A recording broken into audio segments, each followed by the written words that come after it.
that because we know the God we believe in, we should be strong, even in the face of Shakahola, even in the face of the current situation that is raising more questions than answers.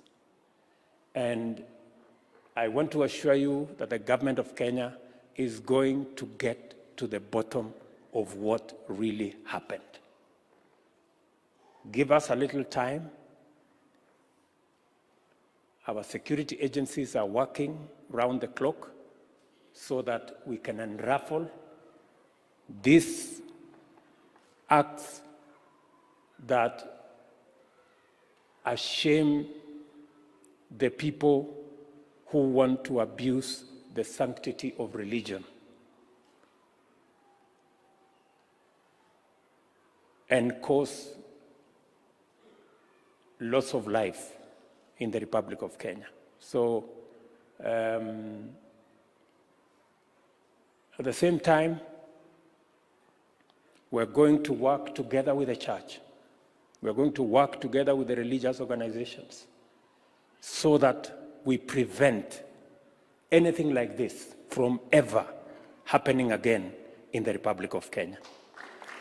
I want to ask our religious leaders, I want to ask our religious fraternity that we work together towards formulating what our religious leaders and institution will give us as the benchmark, how we avoid situations where individuals abuse religion to extort from people and to even destroy lives of people.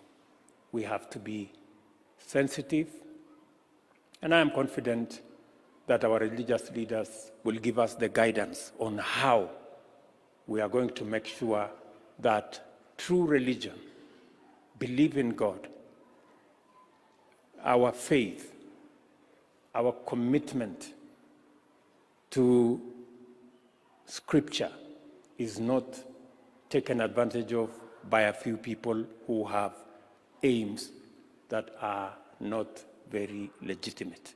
So nawauliza tuombee nchi yetu. Naamini ya kwamba kwa sababu uchaguzi uliopita ulikuwa ni uchaguzi ambao watu walikuwa wanachagua kati ya wale wanaomcha Mungu na wale wengine wanaendesha mambo namna hiyo.